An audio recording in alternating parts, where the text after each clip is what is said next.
Imana hagurukiye gutabara umukiranutsi wayo, utakwitonda yahagwa, utakwitonda yagwa muri iyo nkundura, muri iyo nkubiri y'Imana itabaye umukiranutsi. Utakwitonda abashozi yahagwa pe. Aha ndakubwira mu ijambo numvise ubwa Imana ngandirije bivuga ngo Imana ishobora kumara igihe yaraciye inzira y'ibyawe. Mu nyumvire zangaha, Imana ishobora kumara igihe yaraciye inzira y'ibyawe, yarateganyije inzira y'ibyawe, yarayiciye rwose. None wowe ukamara igihe uyigendamo ariko utayizi. Mu nyumva aha, ukamara igihe uyigendamo ariko wowe utazi ko ariyo, ko iyo nzira ariyo, ukayigendamo ukangwa na bene so, bagushyira mu rwobo naho kumva uri mu nzira Imana yaciye, bakakuzamuramo n'imigozi bari bakumanuje, bakaba barakugurishije naho kumbe uri mu nzira Imana yaciye, ukagera mu nzu y'imbohe ubeshyewe ubusambanye ugafungwa, wageramo ugasobanurira inzozi, ugasohokamo uzisobanura, ukazajya no gusobanuririza umwami, wamara kuzisobanura ntuba ugisubiye muri gereza, ugahita uba premier ministre.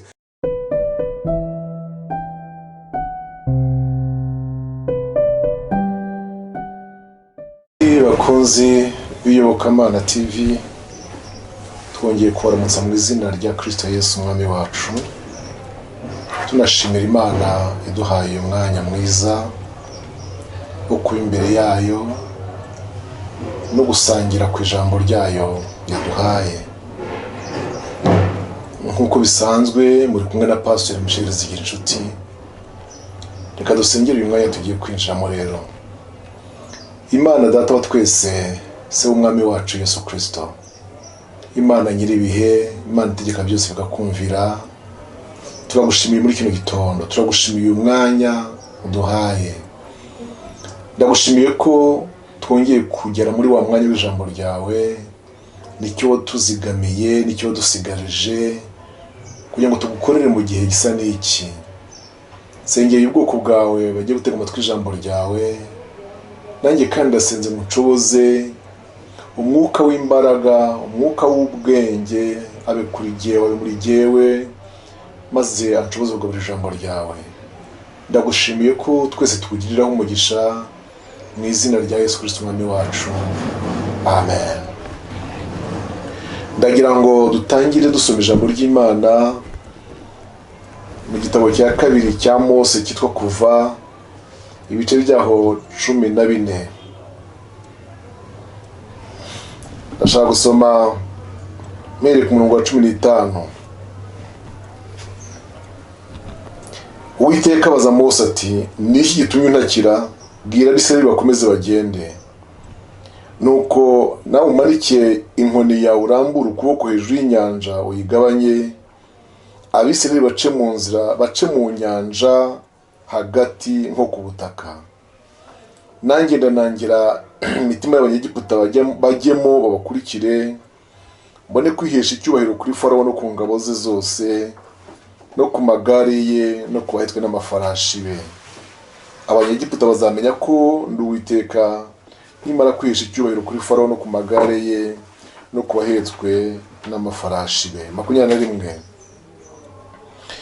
Mose arambura ukuboko hejuru y'inyanja, Uwiteka ahuhisha umuyaga mwinshi uvuye iburasirazuba ijoro ryose, usubiza inyanja inyuma, amazi uyagabanyamo kabiri, maze hagati yaho yarari hahinduka ubutaka bwumutse. Imana ishimwe. Abisirayeli bajya mu nyanja hagati, baca nko ku butaka, amazi ababera nk'inkike iburyo n'ibumoso. Abanyegiputa barabakurikira, amafarashi ya Farawo yose n'amagare ye n'abahetswe n'amafarashi be bijya mu nyanja hagati bibakurikiye. Mu gicuku cya nyuma Uwiteka yitamurira mu nkingi y'umuriro y'igicu n'igicu, yitegereza ingabo z'Abanyegiputa bacikamo igikuba, akura inziga ku magare yabo, bituma akururika bironje cyane. Abanyegiputa baravugana bati, duhunge Abisirayeli kuko Uwiteka barengera akarwanya Abanyegiputa. Imana dufashe cyane. Nshuti muteze amatwi ijambo ry'Imana, uyu munsi Imana yampaye ijambo rivuga ngo Uwiteka aca inzira aho itari, humura nawe yayigucira, nawe yayirema, nawe yayihanga, nawe yayica aho itariri, ariko ugatabarwa. Aya makuru cyangwa aya mateka dusomye n'ay'Abisiraheli igihe bahagurukaga mu gihugu cya Egiputa batashye i Kanani. Igice cyaho cya 13 umurongo wa 17 kitubwira ko Farawo amaze kubarekura ngo bagende, Imana itemeye ko banyura mu nzira inyura mu gihugu cy'Abafilisitiya, ngo nubwo yari yo y'ubusamo, muri rindi jambo yari yo ya bugufi, ku muntu urimo kujya i Kanani yari ya bugufi. Kandi iyo Bibiliya ivuze ni ibintu biri geographique, koko ababishaka muzabikurikirane, mu bipime, mu bibaririze, muzasanga kuva muri Egiputa ujya muri Isiraheli ariho Kanani, uciye muri kiriya gihugu cy'Abafilisitiya hariho bugufi, yari inzira y'ubusamo. Ariko Imana ngo ntiyabyemera, yanga yuko banyura aho ngaho muri ako kayira ka bugufi kagerayo vuba, ngo ahubwo ihitamo kubanyuza iy'ibizigu. Iryo jambo ibizigu riva ku nshinga kuzigura. Kuzigura rero ni ukukikira, ni ukunyura kure, kandi hari inzira ya bugufi. Imana ngo yabitewe nuko yangaga yuko nibabona intambara vuba z'Abafilisitiya bazifuza gusubira mu Egiputa vuba. Icyo rero Imana iracyanga, yanga ko umuntu muri uru rugendo abona intambara vuba. Nyamara si uko zitazahaba, ariko yanze kuzibona vuba, yanze kubona intambara hakiri kare, yanze ko zikugeraho ugihaguruka, yanze ko zikugeraho ukiva muri Egiputa. Yesu agufashe, Mwuka Wera gushoboze kumva iryo jambo neza. Hari ibintu Imana yanze kubona hakiri kare, hari ibintu Imana yanze guhura nabyo yitangira urugendo, hari ibintu Imana yanze, irabikumira, irabibuza rwose ngo bitakugeraho, kuko wari ukiri hafi ya Egiputa byakorohera gusubirayo. Ariko haleluya, hari igihe yemera bikakugeraho noneho, kuko ibona yuko ugeze kure ya Egiputa, ugeze ahantu utasubira inyuma, ugeze ahantu utagambirira gusubira inyuma. Yemwe bagenzi mu Gisiyoni, ndabifuriza kugera ahantu kure rwose, aho mutatekereza gusubira aho mwahoze mu byaha. Imana ibageze kure rero mu izina rya Yesu Kristo. Nuko rero baragiye bagera ku nyanja itukura. Bahageze, ikintu gitangaje nuko igice cya 14 guhera ku murongo wa mbere bigaragara ko Imana yakoranye na Mose icyo bita operation, kandi ubona iri militaire cyangwa igisirikare rwose ikaze, iri mu bwenge bwinshi. Uwiteka yaragiye aramubwira ngo aho mwari mugeze ku nyanja nimusubire inyuma. Babwire basubire inyuma gato, basubire inyuma, bagende babamba amahema aho hantu hitwa Imigidori, hagati ya Migidori n'inyanja, babamba amahema imbere Pihahiroti. Hanyuma aho hantu hitwa imbere Barisefoni, urumva inyuma hari Migidori, ku ruhande rumwe hari Barisefoni, ku rundi ruhande hari uwitwa Pihahiroti. Yombi yari imisozi ibakikije. Uwiteka abwira Mose ngo bagende babamba amahema aho ngaho. Baragenda barayahabamba. Uwiteka abwira Mose ngo kuko numvise Farawo abavuga nabi, numvise Farawo abavuga nabi, ngiye kugenda munangira umutima maze ahaguruke n'ingabo ze babakurikire, kugira ngo nziheshe icyubahiro kuri Farawo no ku ngabo ze. Imana ishimwe. Aha naho muhaca akarongo kandi muhatwarira ijambo muribike ko kuvuga nabi ubwoko bw'Imana kwa Farawo ariko kwateye Imana kumuhagurukira, kubavuga nabi gusa, ngo ubutayu burabakingiranye, ngo ishyamba rirabaheranye, ngo nta nubwo bazagerayo. Iryo jambo ryababaje Imana, rikora ku mutima w'Imana, riyitera kugambirira ikibi kuri Farawo. Umwami adufashe cyane, amunangira umutima rero n'ingabo ze barahaguruka barabakurikira. Numva nifuza ngo icyampa mu ntege y'umuntu yigirira mu byaha byamunaniye kureka, icyampa abantu bagashobora kwirinda kuvuga nabi umukiranutsi no kumuhagurukira. Icyo kintu rwose, icyo kintu ndakibasabiye. Icyampa abantu malgré intege nke bifitiye, ibyaha byabinaniriye kurandura cyangwa kurekura cyangwa kureka, ariko icyampa bakareka mu byo bavuga n'ibyo baganira byose, bakajya bareka kuvuga nabi umukiranutsi. Kuko hari igihe uvuga nabi umukiranutsi ugahagurukirwa n'imbaraga z'Imana kandi bikakugora kuhikura. Ijambo riravuze ngo nuko Uwiteka anangira umutima wa Farawo, aramunangira, maze barahaguruka barabakurikira. Hanyuma mu kubakurikira kwabo, Imana idufashe cyane, baragiye bageze kuri Migidoli, ubwo ni wa musozi w'inyuma yabo. Abisirayeli bari imbere yabo muri icyo kibaya cy'inyanja. Ijambo riratubwira ngo Uwiteka abwira Mose ati, ni iki kibahagaritse aho ngaho, kandi ni iki gitumye untakira? Bwira Abisirayeli bakomeze bagende.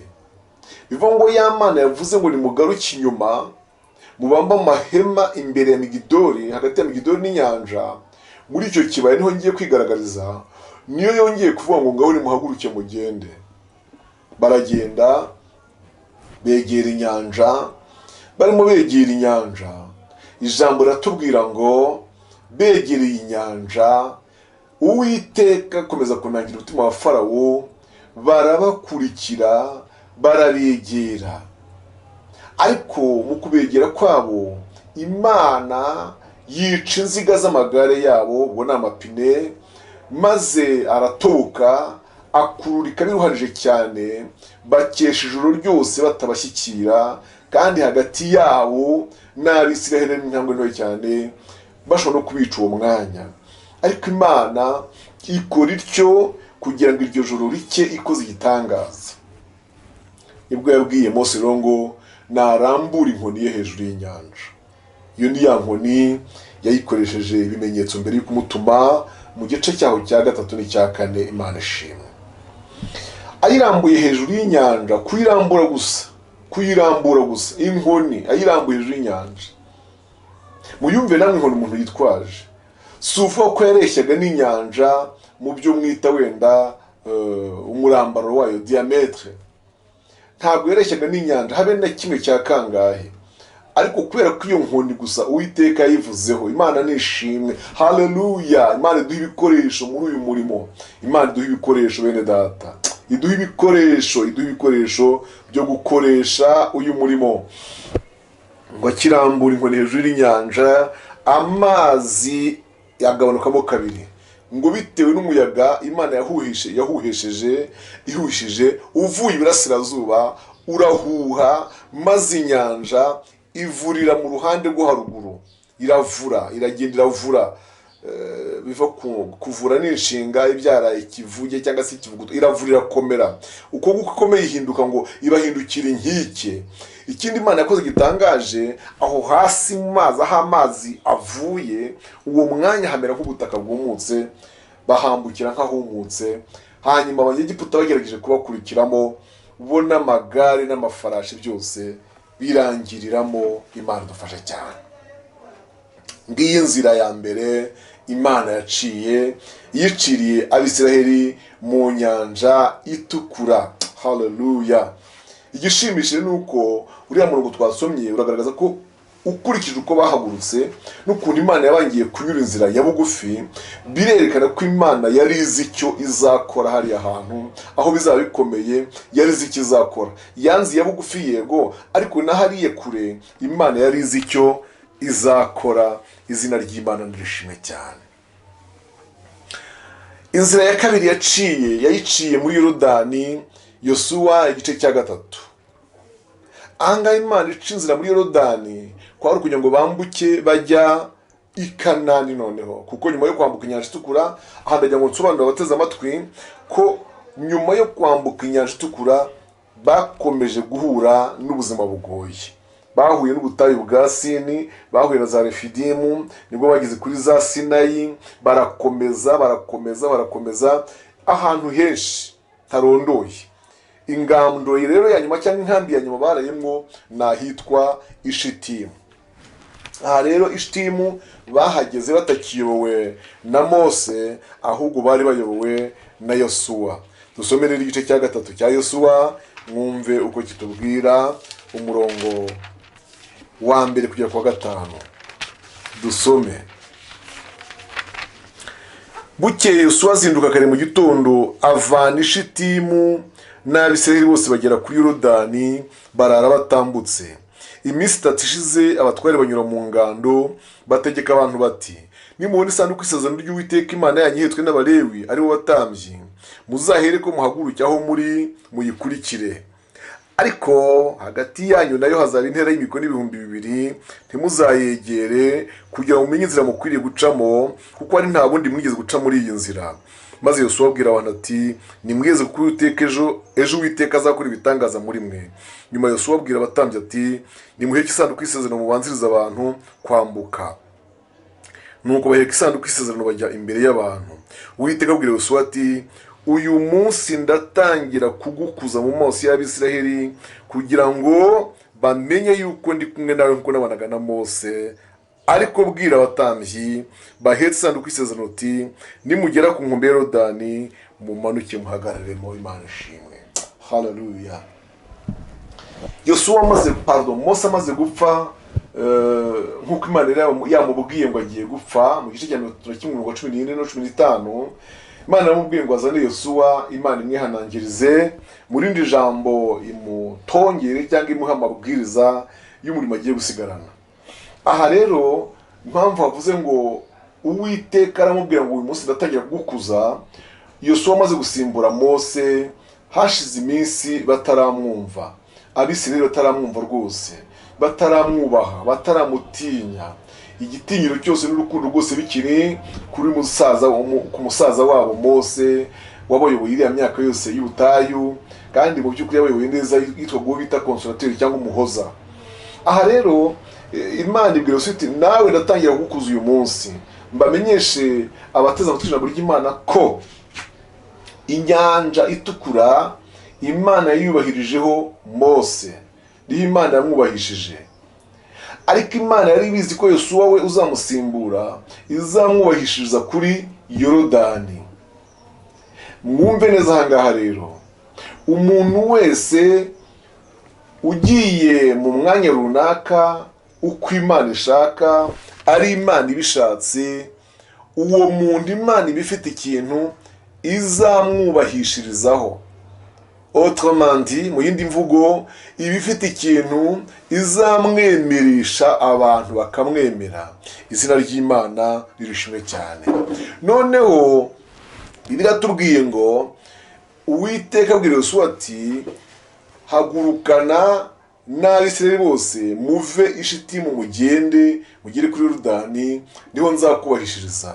Baragiye rero, kandi abwira abatambyi ati, nimugera kuri Yorodani mumanuke mushyiremo amaguru kandi muhagararemo. Ndagira bamenyeshe ko abatambyi bahetse isanduku y'isezerano bahagaze muri Yorodani.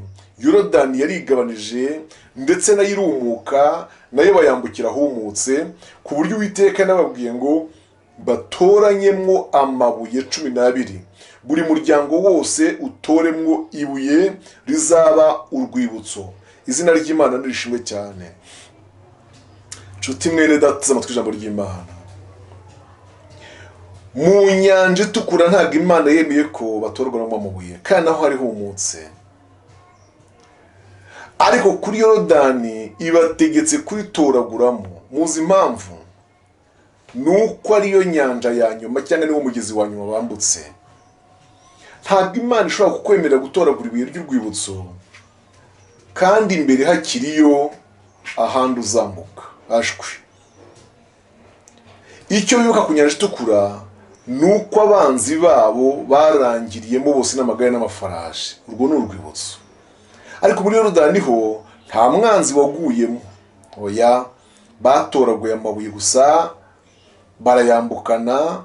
Imana ibabwira ko amabuye buri wese azarishyira iwe mu rugo ahantu hagaragara, ku buryo umwana we n'umwuzukuru nibabaza iby'iryo buye ngo abazaba bariho bajye basubiza abo bana ngo Yorodani yakamiye imbere yacu twambukiraho umunsi.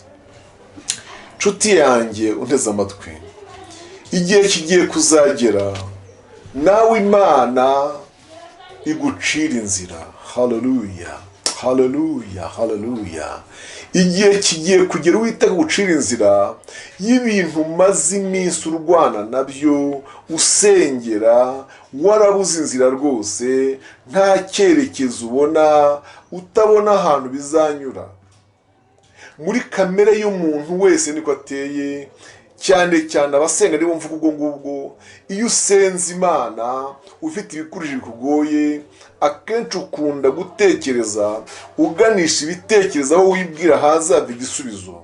Ubanza kuzenguruka mu mafamiye, ukavamo ukagera mu nshuti, mu bantu mwiganye, ukabona gushakisha ibitekerezo, ukazagera kuri banke n'ahandi, mu nguzanyo, mu dushinga two kwiteza imbere, mbese ukabura inzira z'igisubizo cy'ibyawe.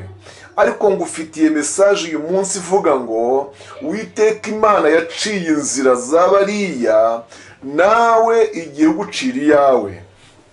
Nimara kuyica, haleluya, hari igihe izanakubwira iti nahangaha mbirangirije, toragura nawe ibuye ry'urwibutso. Mwami ashimwe, abo kwa Rubeni bararitwaye, kwa Simiyoni bararyambukanye, kwa Lewi na Dani na Nafutali, kwa Yuda na Isakari, bose kugera kuri Benjamin. Haleluya. Imana igufashe cyane kumvira ijambo, kandi Uwiteka riherekeze arisohoreshe umwete we. Imana ishimwe cyane. Yongeye kubacira inzira bageze i Yeriko. Mwami wacu nashimwe. Yeriko iyi ngiyi dusanga mu gice cya 6 niho bari barubatse inkike zo kurinda umurwa. Narahageze, itongo ryazo riragaragara, aho zarimbutse haracyahari, na n'uyu munsi wa none nk'uko ijambo ry'Imana ryavuze ngo uzasana Yeriko azavumwe. Kandi kuko igihe cyaje kugera, umuntu umwe agerageza kuyisana, ariko ayisannye yarishwe nk'uko ijambo ry'Imana ryari ryavuze. Izo nkuru ziri mu gice cya 6, ndashaka kuzibereka guhera ku murongo wa mbere. Yeriko hari hakinzwe cyane kuko batinyaga Abisiraheli, nta wasohokaga kandi nta winjiraga. Uwiteka abwira Yosuwa ati dore nkugabije i Yeriko n'umwami waho n'intwari zabo. Namwe ab'ingabo mwese muzazenguruke umudugudu rimwe, aba ariko muzajya mukora kumara iminsi 6. Kandi abatambyi 7 bazatwara amahembe 7 y'amapfizi y'intama imbere y'isanduku. Ku munsi wa 7 muzazenguruke umudugudu 7, maze abatambyi bavuza amahembe. Amahembe navuga cyane mu kumva amajwi yayo, abantu bose bazavugira icyarimwe baranguruye amajwi yabo. Inkike z'amabuye zigoswe n'umudugudu, zigose umudugudu, zizahera ko ziriduke, abantu bose bazurira umuntu wese imbere ye. Amen. Haleluya. Mwisenywa ry'inkike z'Yeriko, bibutse ko Yeriko niho hantu hambere hagomba kubanza hagasenywa cyangwa hagafatwa. Yeriko ni umurwa, ni umujyi. Noneho niwo mujyi wagomba kubanza ugafatwa, ukavanwamwo, ukabohozwa. Ariko ab'Yeriko bari barubatse inkuta z'amabuye ndende kandi ngari zifite espesseur nini cyane. Hanyuma ijambo rikatubwira ngo Uwiteka aravuga ati nimuhagera muzajye muhazenguruka buri munsi, une fois par jour. Muri iri jambo cyangwa se un tour, turimwe mu munsi. Ariko ku munsi wa 7 muzahazenguruka inshuro 7. Urumva ko speed cyangwa se vitesse, umuvuduko ku munsi wa 7 ntiwanganaga n'uwabagaho buri munsi. Kuri umunsi wa 7 kandi muzazenguruke 7, ariko n'abatangiye bavuza amahembe, hanyuma abandi bavuza amakondera, abadafite ibyo byose basakuza urusaku. Uwo mwanya inkike zizaritagurika. Nshuti zanjye bene data, c'est dans quel mécanisme? Ibi ngibi wavuga ko bikozwe gute? Muzihe mbaraga? Biteye gute? Ukuntu amakondera yonyine byaza gute kugira ngo bigire imbaraga zo gusenya inkike? Mwama dufashe cyane. Byashoboka bite ngo bisenye inkike? Mwama tugereza cyane. ariko imbaraga z'Imana zarabikoze zikoresheje ayo mahembe. Ngiye ikintu kintangaza ni ukuntu Uwiteka ijambo avuze, ijambo Uwiteka avuze arikurikirana kandi akarisohoza. Umwami dufashe cyane, iyo avuze ngo azabigenza gutya na gutya niko bigenda nyine. Yesu atugire neza cyane. Iri jambo ryaje muri komeye nuko ngo mu gusenyuka kwazo umuntu wese azuririra imbere ye, umuntu wese azuririra imbere ye. Yeriko nisenyuka izasenyuka hatabawe abantu benshi, yego hatabawe ubwoko bw'Isiraheli, ariko umuntu wese azuririra imbere ye. Izina ry'Imana nirishimwe cyane. Hari izindi nzira Uwiteka yaca z'ibisubizo zo gutabarwa kw'abakiranutsi. Niko ijambo ry'Imana rivuga, niko nabyise mpereye ku ijambo ry'Imana icyo ritubwira. Ndasubiramo, hari izindi nzira Uwiteka yaca aziciriye kugira ngo abakiranutsi batabarwe, zikaba ari inzira aciye z'ibisubizo. Nafashe imbingiro nkeya nshaka kubaha. Urugero, inzira yaciriye Yosefu mu Itangiriro ibice 40 umurongo wa mbere. Ntabwo imirongo twayisoma yose, ni myinshi, ariko ibice 40 by'Itangiriro umurongo wa mbere kugera ku 23. Itangiriro ibice 40 umurongo wa mbere kugera ku 23. Dusome. Hanyuma y'ibyo umuhereza wa vino w'umwami wa Egiputa n'umuvuzi w'imitsima ye barakaza shebuja umwami wa Egiputa.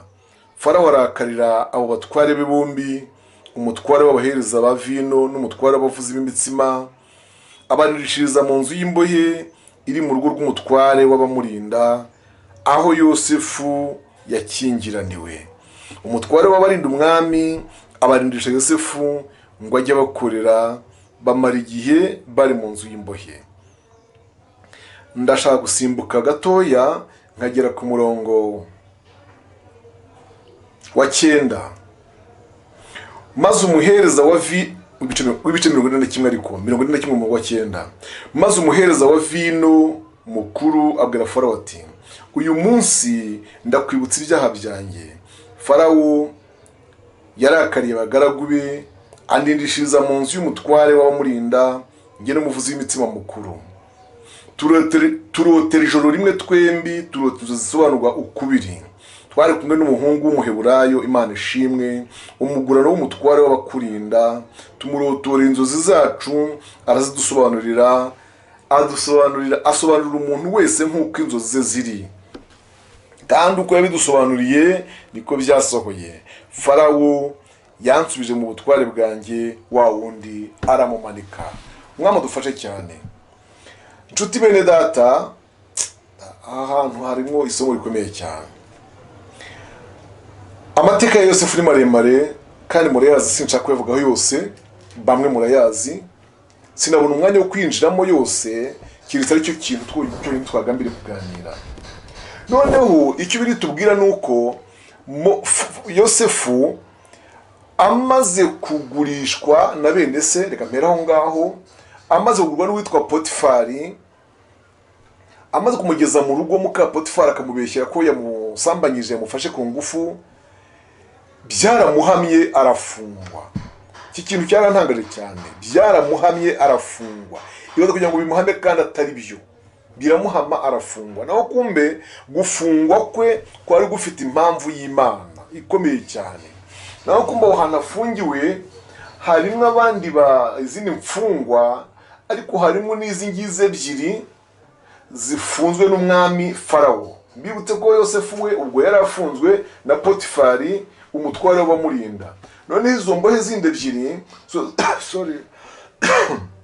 zo zari zifunzwe n'umwami Farawo kubera ko umunsi umwe ngo zamurakaje. Ntabwo batwereka icyo zamurakaje aho icyo ari cyo. Umuvuzi w'imitsima n'umuziritsi wa vino, umuhereza mukuru wa vino. Noneho bamurakaje, abafungiyemo aho ngaho baza kurota inzozi. Ariko ikindi kintu gikomeye numvisemo, cyane se namwe mutari muzi ugiye kumva, nuko ngo muri iyo minsi barimo babarindishije Yosefu umwami adufashe cyane. Babarindisha Yosefu, abari gukomeza kubitaho, ariko ntabwo ari we wenyine yari arinze, ahubwo ngo niwe wari urinze imbohe zose. Bibiliya yatubwiye ngo umunsi umwe barose inzozi, bazirota bombi, bazirotera umunsi umwe.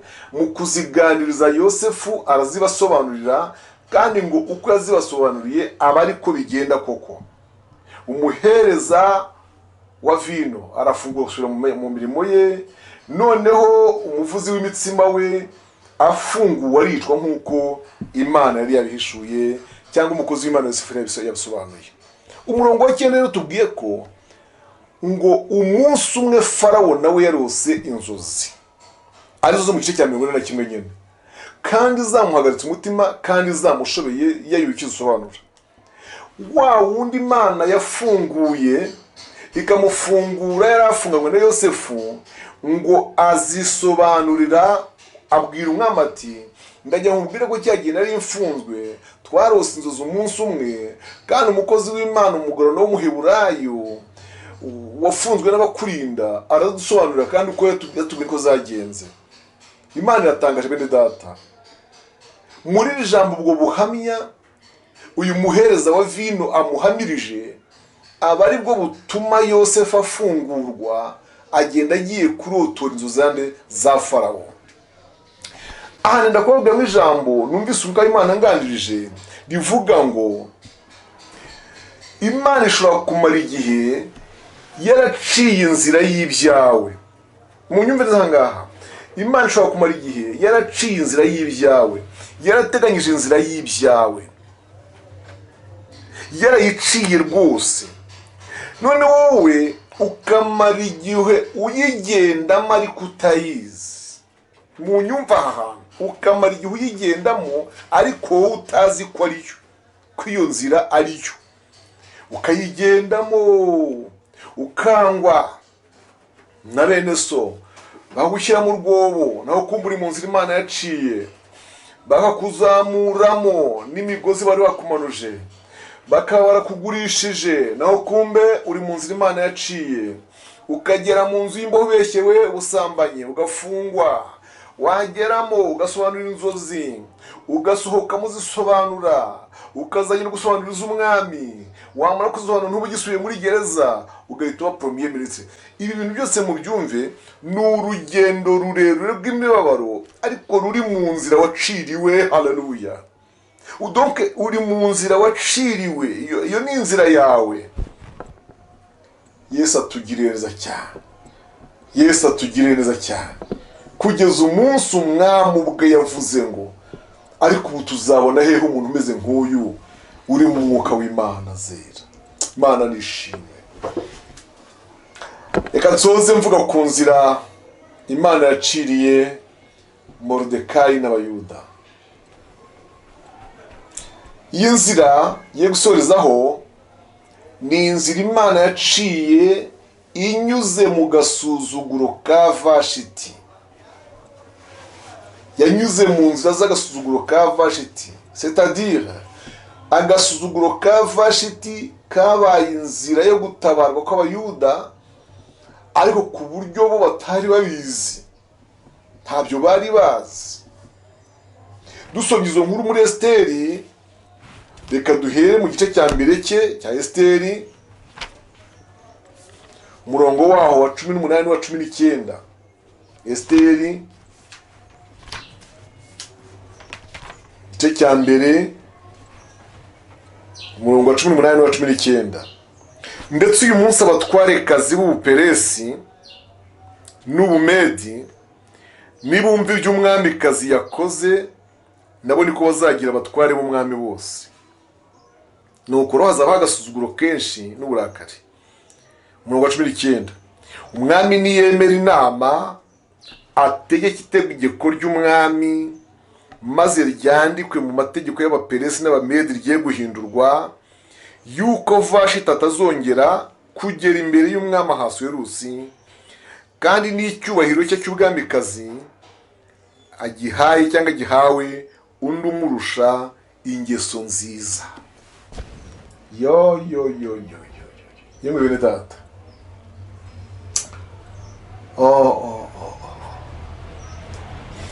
iyo nkurikiye amateka y'ino munsi ita mbona iyi Imana ihagurukiye gutabara umukiranutsi wayo,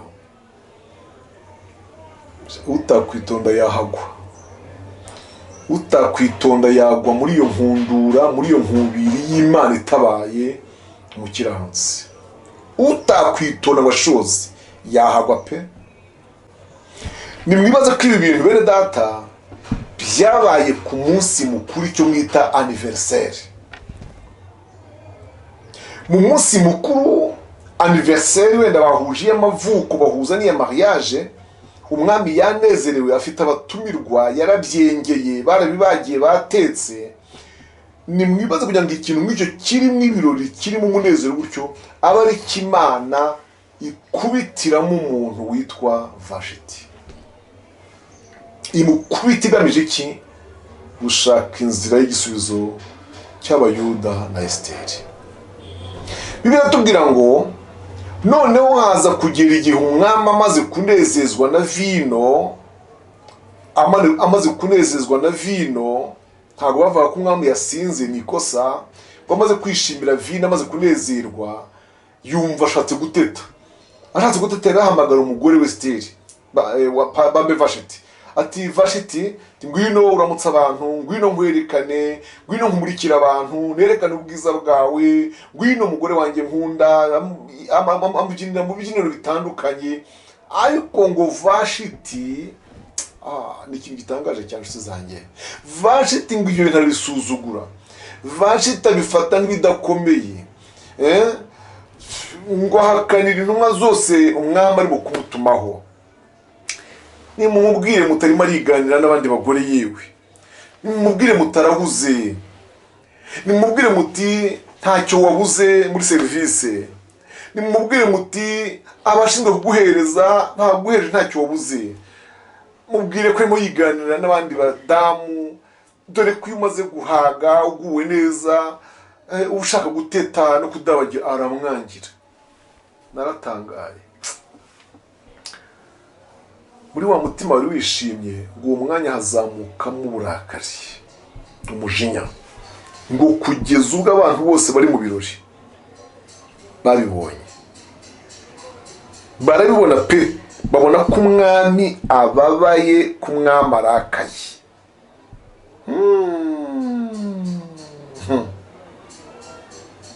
Ni mu birere ku murongo 12 w'igice cya mbere. Ariko umwamikazi Vashiti yanga kuzanwa n'itegeko ry'umwami yamutegekesheje inkone ze. Umwami niko kurakara cyane, uburakari bugurumana muri we.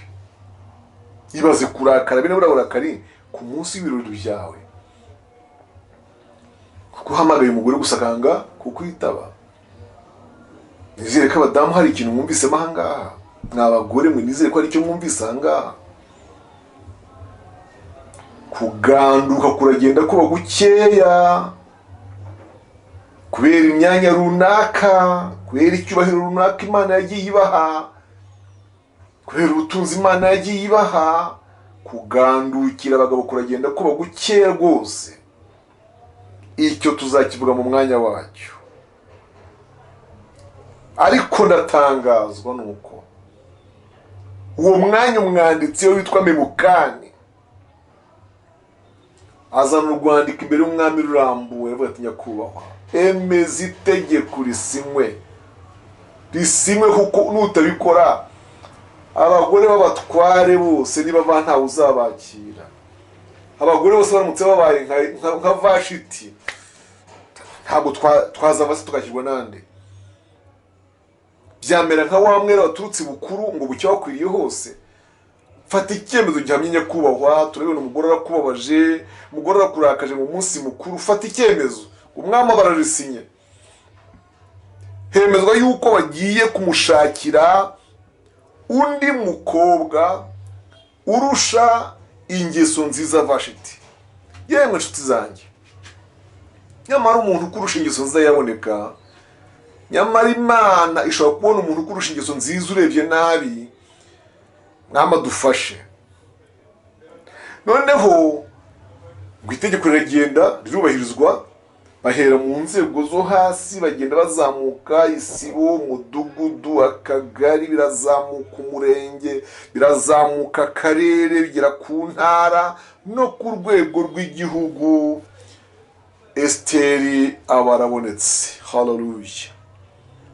Ku munsi wo kumurikirwa umwami, abakobwa benshi bari baraho bari kumurikirwa umwami, hatoranywamo Esiteri. Esiteri yaragezeyo, niwe Imana yakoresheje, abayuda baratabarwa. Ndashaka gusoza nkubwira ngo nawe humura, inzira yawe Uwiteka agiye kwica. Haleluya. Ngiye kugusengera, sengane nawe, Uwiteka gucira inzira. Haleluya, haleluya, haleluya. Ibintu bikuyobeye, byagushobeye, bimaze igihe kirekire, byakuyobeye. Ubwo ndavuga gutyo umuntu wese akumva ibye. Umubyeyi akumva ibye, umugabo akumva ibye, mu rugo mukumva ibyanyu. Umusore arimo arumva ibye, iriya nkumi irimo irumva ibyayo, uriya mushomeri arimo arumva ibye, uriya muntu umaze igihe mu mwenda wamunaniye kwishyura arimo arumva ibye. Umuntu wese yumva ibye. Uburwayi bwakuyobeye bwanze gukira, umuntu wese arimo arumva ibye. Kumara igihe ubuze urubyaro, Uwiteka yarakuze ibindi bibyara. Umuryango washatse mu kwisi igicibwa. Humura, humura, Uwiteka ashobora kurema inzira nawe akakugirira neza. Dusenge Imana mu izina rya Yesu. Mana Data wa twese uri mu ijuru, mu izina rya Yesu Kristo umwami n'umukiza wacu, ndagushimiye. Gushimiye ijambo wampaye ngo ndiganirize ubwoko bwawe. Haleluya. We waciye inzira ku nyanja, ubwoko bwawe bakambukira humutse. We waciye inzira kuri Yorodani, bakambukira humutse, ndetse ukabategeka gutoramo amabuye y'urwibutso. We waciye inzira, haleluya, ya Yosefu. We waciye inzira Yeriko, inkike zikariduka kubw'amahembe gusa n'amakondera no kuzunguruka karindwi, umuntu wese akambukira imbere ye. We waciye inzira ya Esiteri n'abayuda bagatabarwa. Ca inzira ya mwene data, ca inzira ya mushiki wacu wari ukurikiye ijambo ryawe. Iri jambo umpaye nkaritanga uko wari impaye, riherekeresha ibitangaza n'ibimenyetso, kugira ngo nyuma yaha, nyuma y'izi nyigisho, nyuma y'ijwi ryawe abantu bumviye mu ijambo ryawe, hazaboneka amashimwe, kandi ubwo buhamya nzabwumve buzangereho nanjye mfatanye nabo kugushima. Nta cyubahiro cyanjye nshaka, oya, ndagishakira uwantumye. Haleluya, haleluya. Cinzira Data, cinzira aho zitari, ariko umwana wawe anezerwe. Ndagushimiye kuri Imana yumva gusenga, kandi ko aya mashimwe azakugarukira mu izina rya Kristo Yesu umwami wacu.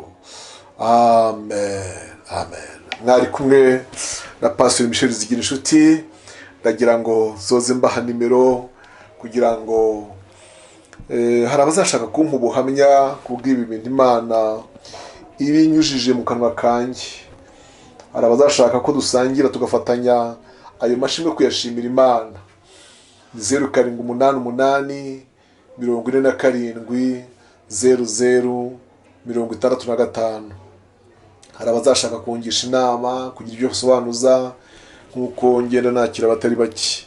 Hari abazakenera kwakira agakiza, guhindukirira umwami Yesu no kuva aho baguye bakabyuka. Izo nimero bazikoresha. Nsubiyemo 0788 47 00 65. Imana ibahe umugisha mu izina rya Yesu Kristo. Amen.